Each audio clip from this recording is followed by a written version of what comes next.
اللہ کے نام سے جو بے انتہا مہربان اور رحم فرمانے والا ہے۔ تعریف اللہ ہی کے لیے ہے، شکر اللہ ہی کے لیے ہے جو تمام کائنات کا رب ہے، نہایت مہربان اور رحم فرمانے والا ہے، روز جزا کا مالک ہے۔ ہم تیری ہی عبادت کرتے ہیں اور تجھی سے مدد مانگتے ہیں، ہمیں سیدھا راستہ دکھا، ان لوگوں کا راستہ جن پر تو نے انعام فرمایا، جن پر تیرا غضب نہیں ہوا اور جو بھٹکے ہوئے نہیں ہیں۔ الحمدللہ، الحمد سب شکر، ساری تعریفیں کس کے لیے؟ رب العالمین، عالمین کے رب کے لیے۔ عالمین کیا؟ سارے جہان۔ عالمین عالم سے، اور عالم علم سے۔ علم جس سے کوئی چیز جانی جائے، علم اور علم کا ایک ہی روٹ ہے، جس سے کسی چیز کے بارے میں جانا جائے، جس سے کسی کی پہچان ہو۔ تو عالمین پوری کائنات اپنے خالق کی پہچان ہے، اور رب جو اس پورے کارخانے کا، اس کائنات کا پیدا کرنے والا، عدم سے وجود میں لانے والا، اس کو چلانے والا، اس کو کمال تک پہنچانے والا ہے۔ کائنات کی ایک ایک چیز، ایک ایک نشانی پکار رہی ہے رب کی عظمت کو، اپنے پیدا کرنے والے کی بڑائی کا اظہار کر رہی ہے۔ ہر دیکھنے اور سننے والے کو غور و فکر کی دعوت دے رہی ہے کہ سوچو، غور کرو، کون ہے میرا بنانے والا، کون ہے مجھ کو تھامنے والا، کون ہے میرا چلانے والا، کون ہے جس نے مجھ میں یہ فائدہ رکھا۔ ایک ایک چیز اپنے رب، اپنے خالق، اپنے مالک، اپنے آقا کی عظمت کا اظہار کر رہی ہے کہ بہت بڑی ہے وہ ہستی، بہت عظیم ہے وہ جس نے یہ سب کچھ بنایا۔ اور حمد شکر کے لیے۔ شکر کیا ہے؟ نعمتوں کا اعتراف۔ یہ ساری کائنات جو انسان کی خدمت میں لگی ہوئی ہے، خواہ وہ تمام چیزیں انسان کے اپنے وجود میں ہیں یا وجود سے باہر ہیں، یہ ساری کی ساری اپنے پیدا کرنے والے کے آگے جھکی ہوئی ہیں۔ انسان جب ان ساری نعمتوں کی طرف توجہ کرتا ہے، جب اس کے دل میں یہ احساس جاگتا ہے کہ میں دیکھ سکتا ہوں، اللہ نے مجھے آنکھ دی ہے، ایک عظیم الشان معجزہ ہے میرے پاس اللہ کا کہ میرے جسم کا ایک حصہ دیکھنے کے قابل ہے، میرے یہ کان سنتے ہیں، میرے منہ میں ایک گوشت کا ٹکڑا بولنے کے قابل ہے۔ تو جتنا زیادہ انسان ان نعمتوں پر غور کرتا ہے، ان کو نعمت مانتا ہے، ان نعمتوں کے پانے کے احساس سے سرشار ہوتا ہے، جتنا زیادہ وہ اس بات کا اعتراف کرتا ہے کہ میرے رب نے یہ سب کچھ مجھے دیا ہے، اتنا ہی زیادہ شکر گزار ہوتا ہے۔ میرا دل ایک خود کار آٹومیٹک مشین کی طرح دن اور رات میرے بدن کے ایک ایک روئے کو خون سپلائی کر رہا ہے۔ اگر ہمیں اپنا دل خود پمپ کرنا پڑتا، جیسے پمپ مشین کو چلا کے پانی نکالتے ہیں، تو ہم میں سے اکثر لوگ اپنی زندگی لوٹا دیتے، تھک گئے ہیں، بس خود کو ہم زندگی نہ دے سکتے، اپنی زندگی برقرار نہ رکھ سکتے۔ ہمارے لنگس آٹومیٹک مشین خود کام کرتے ہیں، ہم کھا رہے ہیں، ہم سو رہے ہیں، ہم جاگ رہے ہیں، ہم چل رہے ہیں، پھر رہے ہیں، بھاگ رہے ہیں، دوڑ رہے ہیں، ہنس رہے ہیں، رو رہے ہیں، ہم سانس لے رہے ہیں۔ اگر صرف چند سیکنڈز تک ہم سانس نہ لے سکیں تو ہم زندہ نہیں رہ سکتے، لیکن ہم نے کبھی نہیں سوچا۔ ہم کھانا کھا کے معدے کے سپرد کر دیتے ہیں، ہمیں نہیں معلوم کہ وہ کس طرح پروسیس ہوتا ہے، کس طرح وہ خون بنتا ہے، کس طرح ہمارے جسم کے اندر پورا خون کا نظام مختلف قسم کے نیوٹرینٹس کو کیری کر کے ہر جگہ سپلائی کرتے ہیں، اور رائٹ جگہ پر رائٹ چیز، آنکھوں کو جو چاہیے وہ آنکھوں تک پہنچاتے ہیں، دماغ کو جو چاہیے وہ وہاں تک پہنچاتے ہیں، ہڈیوں کو جو کچھ چاہیے وہ ہڈیوں تک پہنچاتے ہیں۔ ہم تو کھا کے فارغ ہو جاتے ہیں، ہم تو 10 منٹ کا کام کر کے بھول جاتے ہیں، اور باقی کام کون کرتا ہے؟ ہمارا ڈائجسٹو سسٹم۔ کس نے دیا ہے یہ سب؟ ہمیں رب نے دیا ہے۔ تو جس انسان کو یہ احساس ہو جائے کہ میرے رب نے مجھے اتنی بڑی نعمت دی ہے، کیونکہ ان سے پوچھئے جن کا معدہ کام نہ کرتا ہو، جن کا دل بیمار ہو، جن کو سانس لینے میں مسئلہ ہو، ان سے ان نعمتوں کی قیمت پوچھئے۔ میرا چلنا پھرنا، قدم اٹھانا، کیا عجیب معجزہ ہے کہ کس بیلنس کے ساتھ میں ایک کے بعد ایک قدم اٹھا کر ایک جگہ سے دوسری جگہ پہنچ جاتی ہوں، 2 پاؤں پہ چلتی ہوں، پھر بھی سیدھی کھڑی ہوتی ہوں۔ یہ قوت کس نے بخشی؟ یہ کون ہے جو مجھے دے رہا ہے؟ میرا رب۔ تو اس بات کا اعتراف کرنا کہ یہ سب مجھے میرے رب نے دیا ہے، جتنا زیادہ آپ ان نعمتوں کی قدر کریں گے اتنا ہی دل میں احساس شکر پیدا ہوگا، اتنا ہی زیادہ آپ دل سے الحمدللہ کہیں گے۔ پھر اس زمین کا میرے لیے ہموار ہونا، اگر یہ نہ ہموار ہوتی، اگر یہ ہچکولے کھاتی، میں کیا کر سکتی تھی؟ سورج کا مناسب فاصلے پر ہونا. اگر صرف آدھا فاصلہ کم ہو جائے تو ہم اسی طرح جل اٹھیں جیسے کاغذ کو آگ پہ رکھیں تو وہ جل اٹھتا ہے. اور اگر یہ موجودہ فاصلہ دگنا ہو جائے تو ہر چیز ٹھہر کے رہ جائے، جم جائے، زندگی کے نشان ختم ہو جائے. یہ ہوا کا چلنا کتنی نرمی کے ساتھ ہر جگہ سے گزر جاتی ہے، غیر محسوس طریقے سے، نہ ہمیں سوتے ہوئے ڈسٹرب کرتی ہے نہ جاگتے ہوئے. یہ کس نے بنائی؟ یہ کون ہے جو ہواؤں کو بھیجتا ہے؟ یہ اللہ ہے جو ہوائیں بھیجتا ہے. یہ موسموں کا بدلنا، یہ اس مٹی میں سے میری خوراک کا نکلنا، پہاڑوں کے اندر خزانوں کا نسل در نسل انسانوں کے لیے چھپا کر رکھنا، محفوظ کر دینا. اگر اللہ تعالیٰ سونے کو پہاڑ کے اندر رکھنے کی بجائے پہاڑوں کو سونے کا بنا دیتے تو کیا بچتا آئندہ نسلوں کے لیے؟ یہ رنگا رنگ معدنیات کا زمین کے اندر چھپا کے رکھ دینا، تمام انسانوں کی ضروریات پورا کرنے کے لیے، اور نہ صرف انسانوں کی، بے شمار حیوانات کی جو اس زمین پر بستے ہیں، ڈائریکٹلی یا انڈائریکٹلی انسان ہی کو فائدہ پہنچانے کے لیے. یہ سب کچھ کس نے بنایا؟ کون ہے دینے والا؟ وہ اللہ. تو اس بات کو مان لینا کہ یہ سب کچھ اللہ ہے کرنے والا، یہی ہے دراصل الحمدللہ، الحمدللہ رب العالمین. اور پھر اتنا کچھ دے کر بھی میری نافرمانیوں اور نااعترافیوں کے باوجود وہ مجھ پر مزید رحمت کرتا چلا جا رہا ہے. الرحمن، بہت ہی مہربان، الرحیم، بار بار رحم کرنے والا. رحمت ہی رحمت، کیونکہ یہ سب کچھ جو مل رہا ہے یہ اس کی رحمت ہی کی وجہ سے مل رہا ہے. یک طرفہ رحمت. وہ یہ نہیں دیکھتا کہ کون مجھے مانتا اور کون نہیں مانتا، وہ یہ نہیں دیکھتا کہ کون میرا نافرمان ہے اور کون فرما بردار ہے. وہ یکساں طور پر سورج کی روشنی کو سب کے لیے عام کر رہا ہے، یکساں طور پر سب کے لیے ہوا بھیجتا ہے، یکساں طور پر سب کے لیے رزق فراہم کرتا ہے. رحمان کے سوا کوئی نہیں جو یہ کام کرے. الرحمن الرحیم. تو میں اس کی شکر گزار کیوں نہ ہوں؟ میرا دل اس کی محبت میں سرشار کیوں نہ ہو؟ اور میری زبان پر اس کا نام پھر کیوں نہ آئے؟ اور شکر کی حقیقت یہی ہے، اگرچہ مقام اس کا دل ہے، شکر کا مقام دل ہے، شکر ابھرتا دل سے ہے، لیکن پھر وہ چھا جاتا ہے انسان کے سارے اعمال پر. اس کی زبان بھی پھر شکر گزار ہوتی ہے ذکر کے ذریعے، اور اس کا بدن اس کی اطاعت میں لگ جاتا ہے، اس کا مال اس کی خاطر خرچ ہوتا ہے، اور اسی طرح اس کی طاقت اور صلاحیت سب کچھ اسی کی راہ میں لگ جاتی ہے. وہ ساری قوتوں اور توانائیوں کے ساتھ اس کو خوش کرنے کے لیے سرگرم عمل ہو جاتا ہے، اس یقین کے ساتھ کہ ایک دن آئے گا میرا مالک مجھے میری ان کوششوں کا بدلہ دے گا. مالک یوم الدین، بدلے کے دن کا مالک. وہ صرف اس دنیا میں ہی انسانوں پر رحمت نہیں کر رہا ہے، اس دنیا میں ہی نعمتوں کو عام نہیں کر رہا، بلکہ انسان کی ان کوششوں کا بدلہ دینے والا ہے. اس نے انعام کا دن رکھا ہے کہ جو شکر گزار ہوں گے ان کو پھر مزید انعام دوں گا. دنیا میں تو رحمت عام کر ہی رہا ہوں، قیامت کے دن خصوصی رحمت سے نوازوں گا. الرحمن الرحیم مالک یوم الدین. اس روز ساری بادشاہت اس کے ہاتھ میں ہوگی. الملک یومئذ للہ، پورے انصاف کے ساتھ خود سب کا فیصلہ کرے گا. تو جو بندہ اپنے رب کو پہچان جائے، اس کی رحمت کا اعتراف کرے، اس کے وعدوں پہ یقین رکھے، تو اس کا طرز عمل پھر کیا ہوتا ہے؟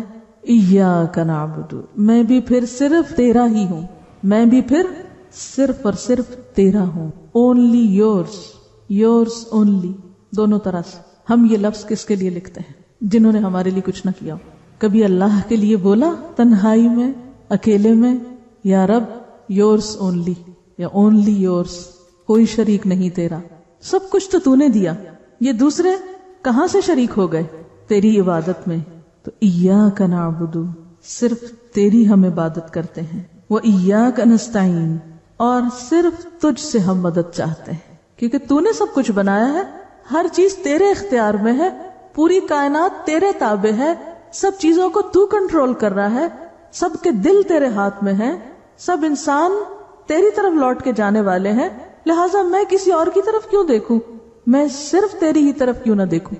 میں صرف تجھی سے کیوں نہ مانگوں؟ وَإِيَّاكَ نَسْتَعِينُ، صرف تجھ سے ہم مدد چاہتے ہیں. کسی اور پہ میں ڈیپینڈ نہیں کرتی، کسی اور پہ میرا بھروسہ نہیں.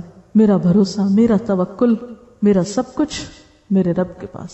لیکن یہ عبادت ہوتی کیا ہے؟ ایاک نعبد جب ہم کہہ دیتے ہیں تو یہ لفظ محض لفظ نہیں ہونے چاہیے. ان لفظوں کا معنی بھی معلوم ہونا چاہیے اور اس کے پیچھے پھر جو اخلاق اور کردار مطلوب ہے وہ ہمارے اندر پیدا ہونا چاہیے. عبادت، عربی زبان میں عبادت کا لفظ کس سے نکلا ہے؟ عبد سے. عبد کہتے ہیں غلامی اور بندگی کو. العبادت الخضوع والتذلل. ڈکشنری میں عبادت کا کیا معنی ہے؟ الخضوع والتذلل. اللہ نے اپنے بندوں کو پیدا کیوں کیا؟ یہ سب کچھ بنا کے ہمیں بنایا، ہمارے لیے سب کچھ پیدا کیا، یہ سب ہمیں دیا، پھر ہمیں کیوں بنایا؟ وَمَا خَلَقْتُ الْجِنَّ وَالْإِنسَ إِلَّا لِيَعْبُدُونَ، کہ میں نے جن و انس کو اپنی عبادت کے لیے پیدا کیا ہے. تو گویا ہم پیدا ہی اس کام کے لیے ہوئے. یہ سب کچھ اس نے دیا ہمیں اس لیے کہ ہم اس کے بن جائیں. ہمیں عقل دی، ہمیں آنکھ دی، ہمیں کان دیے کہ اس کی نشانیاں دیکھیں، پہچانے، اس کو جانے، اس سے محبت کریں، اس پر ایمان لائیں، اس کی طرف رجوع کریں، اسی پہ بھروسہ کریں، اسی پہ توکل کریں اور اسی کے ہو کر رہ جائیں.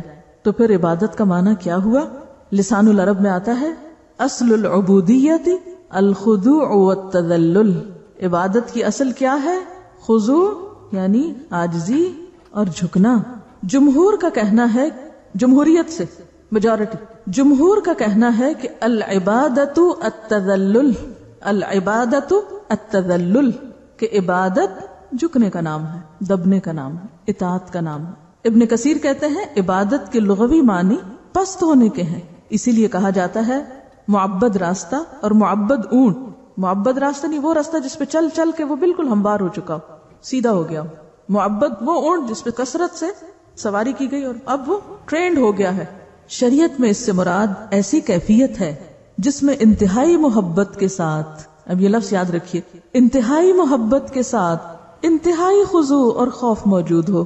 یہ ہے عبادت. ایک طرف ہے انتہائی محبت، اور یہ کیسے پیدا ہوگی؟ کب پیدا ہوگی؟ جب ہمارے دل میں نعمتوں کا احساس اور نعمتوں کا اعتراف ہوگا.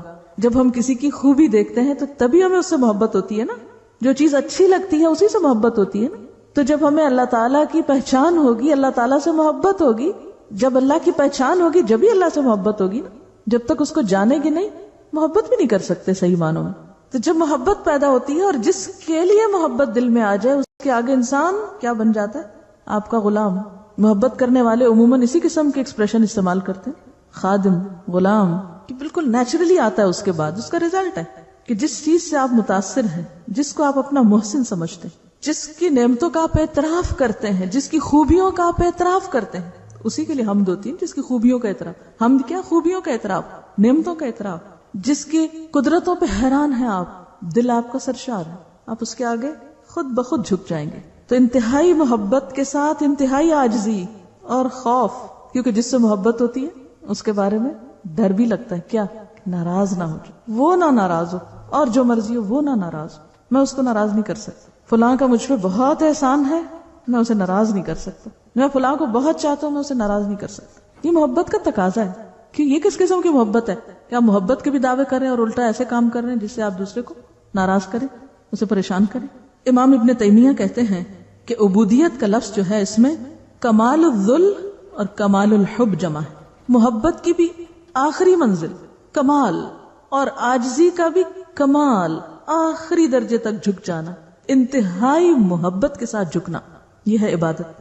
یعنی ایک طرف محبت کا آخری درجہ، والذین آمنوا اشد حبا للہ، اور دوسری طرف آخری حد تک جھک جانا، کسی بات میں کوئی اعتراض ہے ہی نہیں. سمعنا واطعنا، اس لیے کہ ہم مانتے ہیں کہ آپ سب سے بڑے ہیں، سارے کمالات آپ کے ہیں، ساری اچھی صفات آپ کی ہیں، پھر آخر کیا چیز مجھے روکے ہے کہ میں اللہ کے آگے نہ جھکوں. تو قرآن پاک میں اس کیفیت کے لیے کچھ الفاظ استعمال ہوئے. اس عاجزی کی کیفیت کو ظاہر کرنے کے لیے کچھ الفاظ آتے ہیں، جن میں ایک ہے خشیت، ڈرنا. خوف کے لیے لفظ خشیت استعمال ہوتا ہے. لو انزلنا هذا القرآن على جبل لرأيته خاشعا متصدعا من خشیت اللہ. کیا پیدا ہوا خشیت سے؟ کیا ہے خشیت؟ خاشعا متصدعا، ٹوٹ جانا، اپنی انا کو توڑ دینا، اپنی پسند و ناپسند کو ختم کر دینا، اپنی عقل اور اپنی مرضی کو ایک طرف کر دینا. اسی لیے کہا گیا انما یخشى اللہ من عباده العلماء. ایک اور لفظ استعمال ہوتا ہے تضرع، ادعوا ربکم تضرعا وخفیہ انہ لا يحب المعتدین. پکارو اپنے رب کو